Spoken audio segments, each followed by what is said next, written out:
You are listening to MadEarth Podcast, a broadcast that will bring anything connected from the land.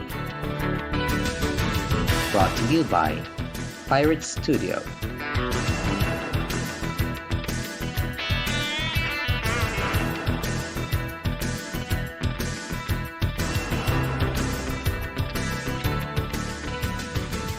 Good evening, everyone. Once again, this is Jari Alidad, your host for tonight, and welcome to MadEarth Podcast. We're already on our seventh episode, and tonight we have some guests, from located in Florida.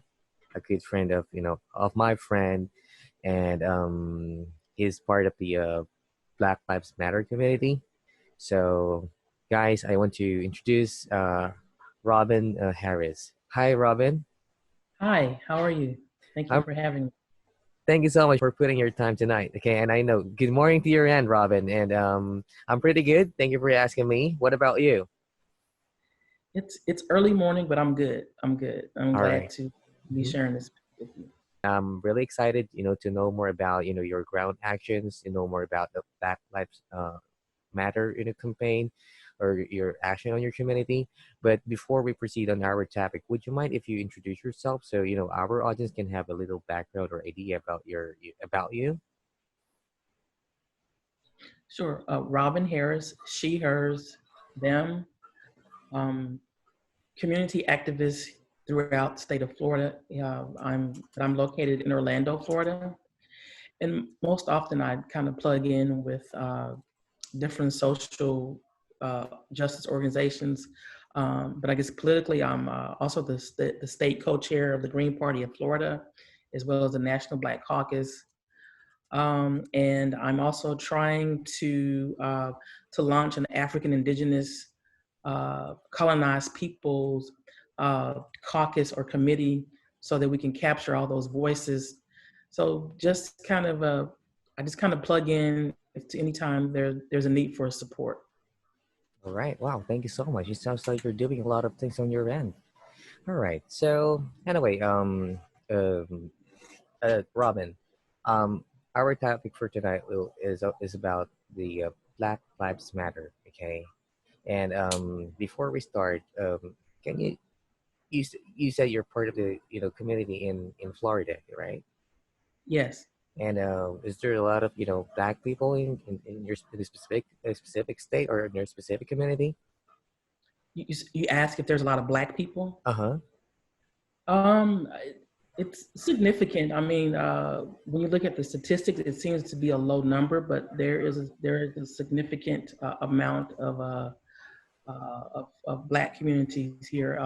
There's an influx of have Haitian communities, African, various Latin groups. So it's it's sometimes kind of difficult to gauge, but um, I think statistically, I think last I saw we were like at 33%. I don't know if that's true or not because everything is kind of corrupted. So I'm not sure. Well, for me, it really doesn't matter. It's only a number. But what matters right now, is the idea of Black Lives Matter. So I would like to proceed on our topic for today. So, Robin, can you tell me or can you explain me what is this Black Lives Matters all about? Sure, I don't. Let me start by saying I'm not an expert, but Black Lives Matter initially started. I think that would have been 2014, after the killing of Trayvon Martin, and and the sentencing of his killer, of his murderer. He was found not guilty, and so a queer Black woman simply just wrote the hashtag and I guess put it to social media that said Black Lives Matter. And so that was how Black Lives Matter was erected. And I think from that, it just kind of took off. And so uh, it's a principle, as well as there are organizations that are chapters of Black Lives Matter, but it started as a principle. And most people that wear the shirts and the hats, they're not a part of an official chapter or group per se. They're operating in that moment or the movement, or the principle itself, the statement itself, Black Lives Matter. So it's not always, and that's always misconstrued, you know, and we kind of get the backlash of being terrorist groups, but sometimes they're just people that are passionate about their lives, their Black lives mattering. Wonderful. Thank you so much for that explanation. So you're telling me that this, Black Lives Matter started as a principle, Yeah. and it evolved to an official organization at right now. Are you telling me that this is an official organization that you have chapter in different state? There are chapters that are throughout the United States. I don't have the number now, but what's interesting, in several states there aren't any official chapters, but people will have the sign or the shirts because they're operating in the principle. But there's not necessarily any official Hmm. chapter. But there are chapters in the United States, I but see. not Hmm. everyone on the ground are a part of those chapters, including myself. I'm not a part of any chapter. There's no official chapter here in the United States Hmm. that's listed on their website now. In I Florida, mhm. I'm sorry, in Florida. Okay, thank you for clarifying that. At the same time, that is the thing that what I want to clarify because from my perspective, when it comes to organization, it has some structure. Because my take before about this Black Lives Matter, this is some kind of movement or campaign or initiative coming from the community, and but you said it is an organization, so it simply means that there's already structure and some protocol. But am I right about that? What I'm thinking right now?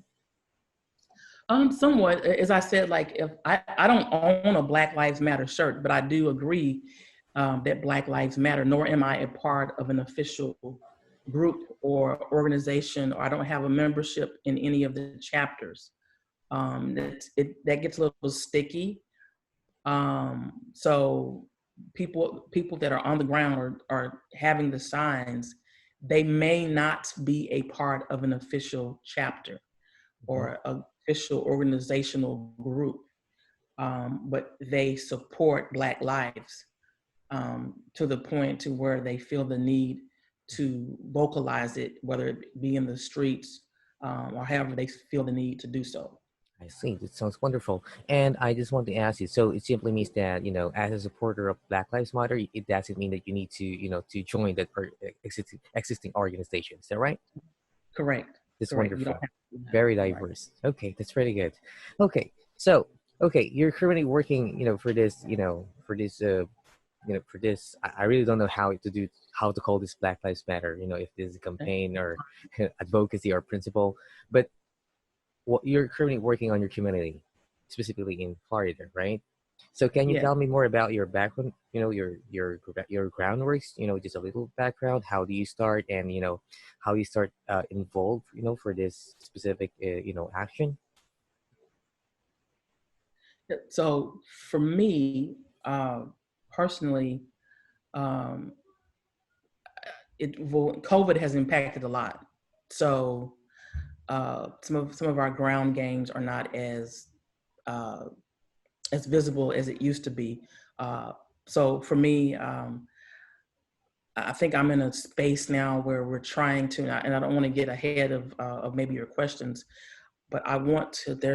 I think I'm in a space now where I want to encourage people to go beyond Black lives matter, and that's not a put down or anything to those who are operating in that moment or in their space about Black lives. But there's yet another level that I'm hoping to get that same type of energy to move into to towards Black liberation. And so sometimes that's you know. Being involved in situations like this podcast, underground work, whether it's writing and dialogue. Those are some of the things that I'm doing. Politically, I'm working on with it's nonpartisan. We're working on a bill to decolonize holidays. We're calling it repair or correct legal holidays, and those are some of the holidays that have been um, owned by slave owners or colonizers. And so what we're doing is we're shedding light on that and opening up the spotlight for African people and indigenous people. Okay, wonderful. Thank you for sharing that again. So this is the things that I'm thinking right now, because I just want to ask you, since you're part of this Black Lives Matter actions, and you're doing a lot of groundworks to your community. I would like to ask you, how much pressure do you receive coming from the state to your state? Well, there's an assault right now from the governor. Uh, really good question. I think the pressure is going to be he's trying to pass some initiatives that would kind of lock protesters down or kind of attack their free speech. Um, and this is nothing new to the Black community or colonized people, but it seems to be a bit of an uproar because if you are caught or, lack of a better word, protesting or assembling, you could face felony charges. So that's and that bill has not passed yet, but it's going to be probably packaged in with a lot of other bills. And so I am part of a coalition right now. We're kind of semi on the ground. We're trying to find ways to counter that without risking folks felony charges.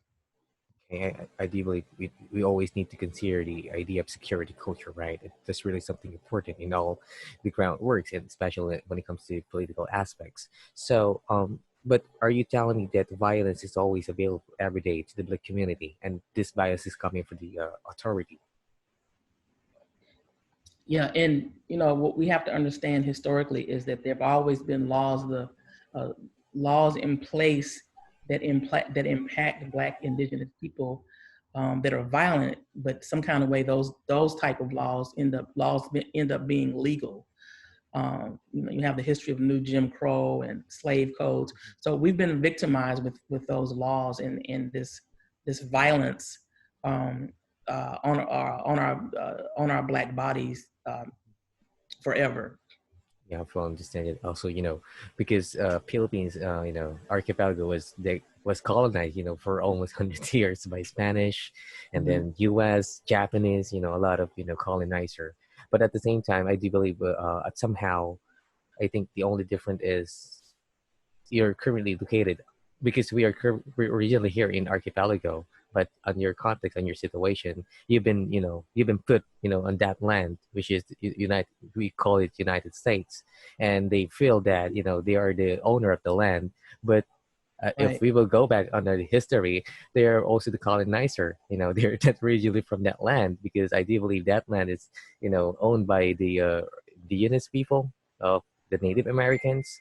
So Mhm. how come they say that they are the owner of the United States, but if we will go Yeah, back in our ab- history, they're not absolutely. really originally from that land. So how ironic, but let's go back in this on our topic. So I would like to ask you, Robin, um what is the what is the perspective, or what is the aim of this Black Lives Matter? Well, right now, what we've seen post, I mean, not that it never that as I said, that's principle or the hashtag started post Trayvon Martin or George Zimmerman trial. But what we're seeing, I think the initial intent is uh, to counter police brutality. We really saw the uprisings after George Floyd was murdered, and we saw this resurgence of Black Lives Matter on the ground, but along with other groups. We saw that those principles in action, and so a cry or a demand for democracy, a demand to halt police violence and military occupation within our neighborhoods. And I think the intent is to somehow reconcile or to gain human rights if possible. Okay, thank you for sharing that. You said one of the goal is, to counter the police brutality. But I would like to ask you, as part of your community, how do you guys, do this, or do you have any strategies or tactics? How you're going to, get this goal, which is to counter the police brutality. I do believe that's very challenging because, of course, they are authority and they always felt Of or course. feel that we are the authority. So there's a lot of varied topics. There's several groups that are going for that goal, um, and of course, defunding the police is a big dialogue and discussion. Community control of the police. So without going too far, personally, I think those are good, but it's not enough because police brutality, police terror, or genocide, it's it's so steeped in contaminated layers of policies. Once you peel back one bad policy, then there's probably 1,000 or more. So the challenge is facing all of these policies that are stacked up against us. And so at what point do we do what? So it's difficult. It's very challenging because it never stops. I kind of prepare people to say there probably will be another hashtag, and policemen will probably get off because we have so many bad policies, and they're strong. So that's what we know as what you and I probably would know and understand is colonialism. So we have to find ways to fight colonialism and not just isolated incident of police brutality. It's a system. It's a system that we're fighting against, a power structure. Well said. I totally agree with that. And yeah, defunding the police is something good. That is a good idea, but based on my own perspective, I do believe it will be not enough. As long as there's a structure, a hierarchical structure, brutality coming from the state, coming from any form of authority, will be always available. So that's very Yeah, challenging. On my, especially on my end, we're experiencing the same thing. absolutely. Okay, so that's why I think it is really important that we need to explore different ways or tactics. What is the main roots of this violence, and maybe it is the system, or maybe it is the this setup or this civilization that we have right now, is we need to dismantle. So we need to explore that, and I do believe the idea of decolonization. I think we people need to start appreciating and exploring the idea of decolonization, just like we said, it's the colonizer. So that's the only thing that I want to share. But let's continue. I would like to ask you more, Ramen. Okay, so um, you said also Black Lives Matter sounds like it's more about, it means black power and political independence. Is it right? Well, so as I was saying earlier, Black Lives Matter. We've said that now for about 6 years. We've created the stage, and it's nothing because it's nothing negative because I totally understand. Yes, a Black life should matter, but Black lives aren't mattering because we don't have the power. So what we need is Black power. We should be saying Black power matters because if we had the power, some of these, most of these issues wouldn't be happening. But we're not properly represented um, anywhere on the spectrum politically, not properly anyway. We're not we're economically behind, so we don't have power. What we need is power. This was a concept back in the '60s. Stokely Carmichael, the Black Panthers. That was one thing they were saying: Black power, because Black power leads you to self-determination, determining your own route to what your liberation should look like. And so, yes, Black Lives Matter, but some critics would say it's almost like you're begging. So, and I get that because we've been saying it for so long and nothing changes. So now we need to. That's where the power fist really comes from. Black power. We need economic power, and we need political power. That's how we make changes. That's how things turn around. Okay, and I'd like to ask you: do you have any perspective that you can get this black priority of joining the national election and be part of those government, or are you telling me that your way to for you to able to achieve this is to have your own autonomy that is based to your needs? Yeah, that's what it ultimately leads to, because there's, to me, Black power uh, united with the Democrat Party, or Black power united with the Republican Party. There's no, that's an oxymoron. It does not exist. And that's, people will argue that. I have to say that my liberation is not connected to any white man, or it's not connected to any political party. We Hmm. may get a few little wins, but it'll be co-opted by a white structure. So Black power is autonomous. It has to be. And I think that's what Stokely Carmichael was saying. We don't need permission to be free, or operate in our freedoms. Hmm. It's this system, this duopoly system, is done. Well, this sounds very wonderful because I have so much appreciation about the idea of autonomy, and I do believe yeah, autonomy is all about self-determination. It's all about it's a way of life. you know it's about respect, respecting your, not only the people but even the other organism on your environment. And then Mhm. autonomy is about uh it is a direct action. I can also consider this as a direct action to the existing system, not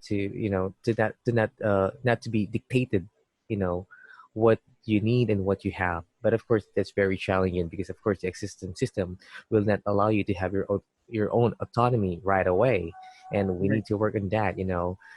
Just so much such a good thing that was voluntary give by the system, even the rights to work, the rights to have a decent life.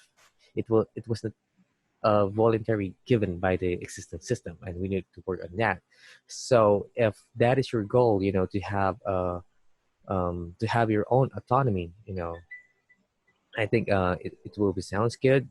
But at the same time, I would like to ask you, what will be the tendency, because sometimes people get um, there's a tendency that it will be misinterpreted by other peoples that you are against the white people, because I can say that all white people are bad.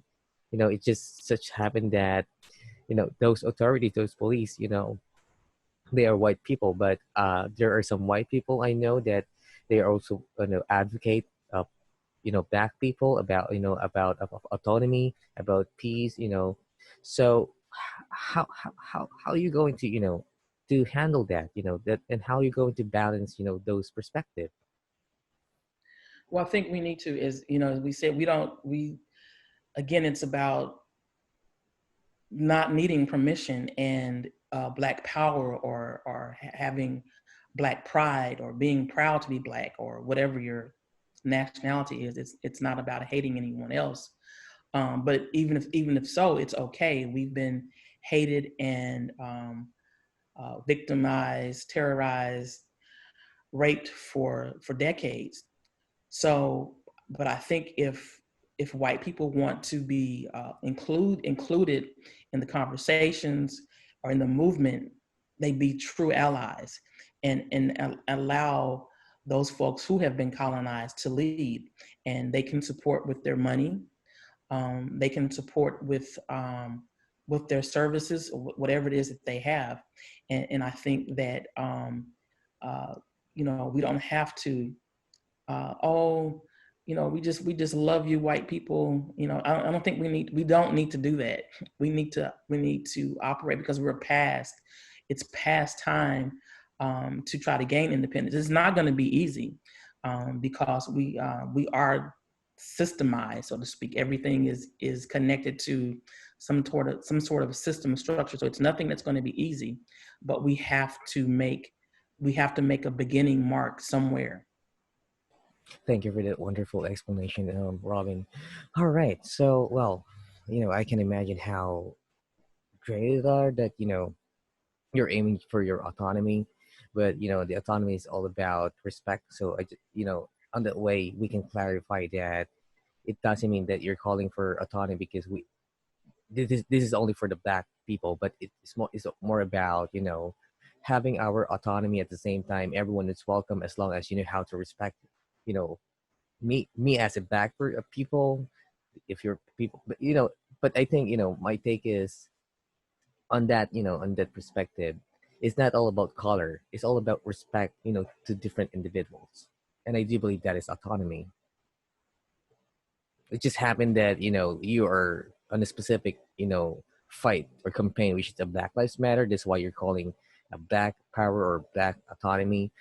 And but for me, I'm taking this, the idea of self determination and autonomy is all about respect. Not to not only for Black people, not only for white people, but to all individuals, to all genders, and to all other organisms. Because I do believe that is autonomy. It's all about, it's a way of life. It's about respecting other organism and to create a balance and a healthy community. And the best ingredients is to have a self cooperation, respect, and love. And ideally that is a better, on that way we can create a better world where we're the idea of black, white, brown, and other colors not existing anymore. And even the idea of of country. That's my take, Robin, on your explanation. I'm not sure, I'm not really sure, but I would like to ask you, what is your take about that?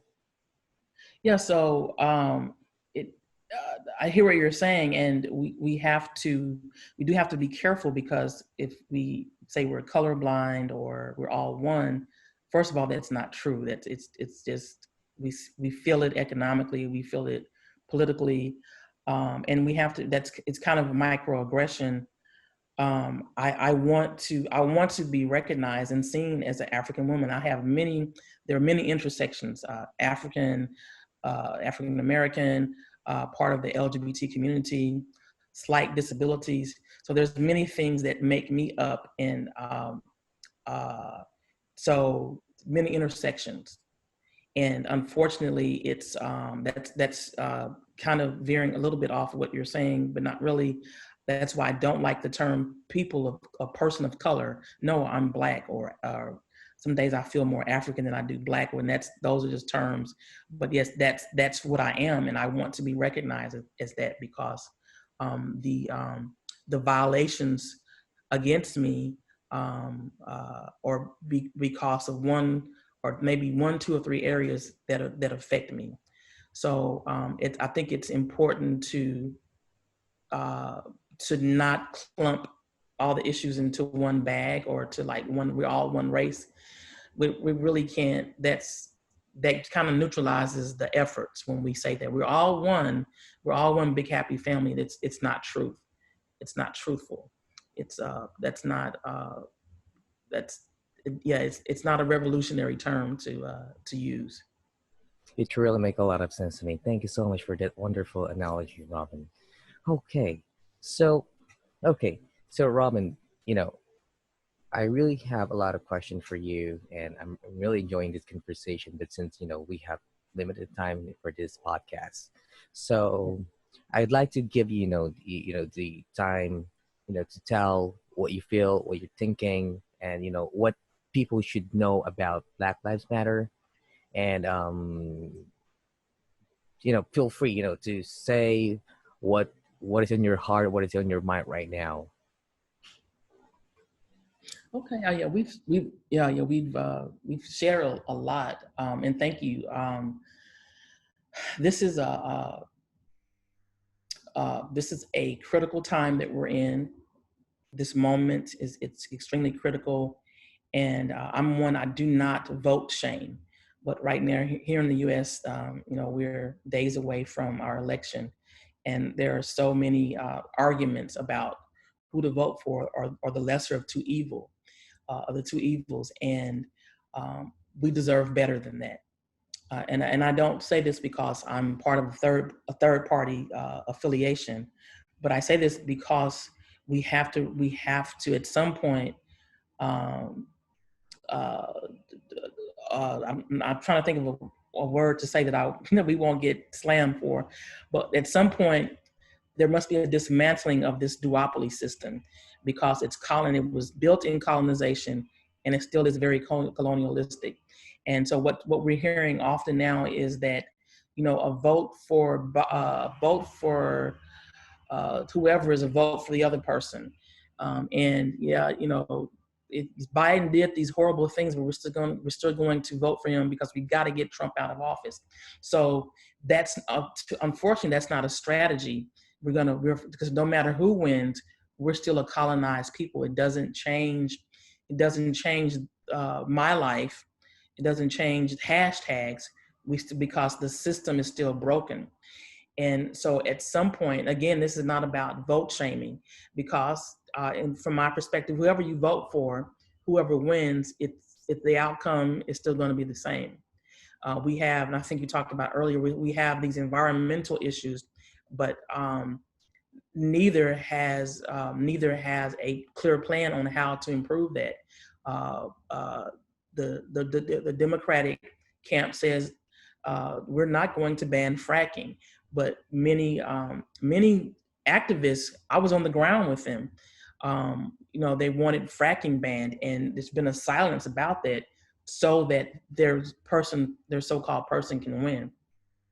So I think we need to have more dialogue and education about historically how both systems has oppressed colonized people, and that neither one of them are going to be our savior. So we have to move more towards self-determination, community co-ops, because there cannot be a reliance on this outcome, and people should not vote out of fear or desperation. We need to, I think we should honor all votes. It is what it is because the system is broken. Constitutionally, our Constitution was built upon still the backs of African and indigenous people. As you said earlier, this was their land that was stolen, but we worked it. And so we have all of these things, Black people were relegated to 3/5 and in the Constitution. And I think indigenous people weren't even included. So historically, constitutionally speaking, we really don't exist, or we're only half or zero of a person.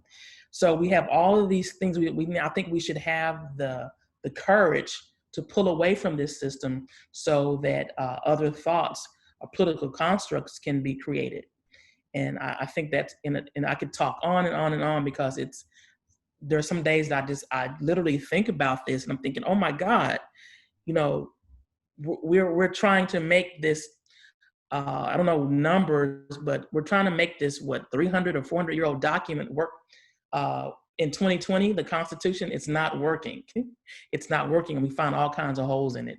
So there's a lot of conversation that I could have, but I think in a nutshell, I'd like people to know that no matter how you vote, November the 4th, when we wake up, we still need to be having a plan as to how to move forward, independent of the two-party system. Okay, wonderful. Thank you so much for sharing that, Robin.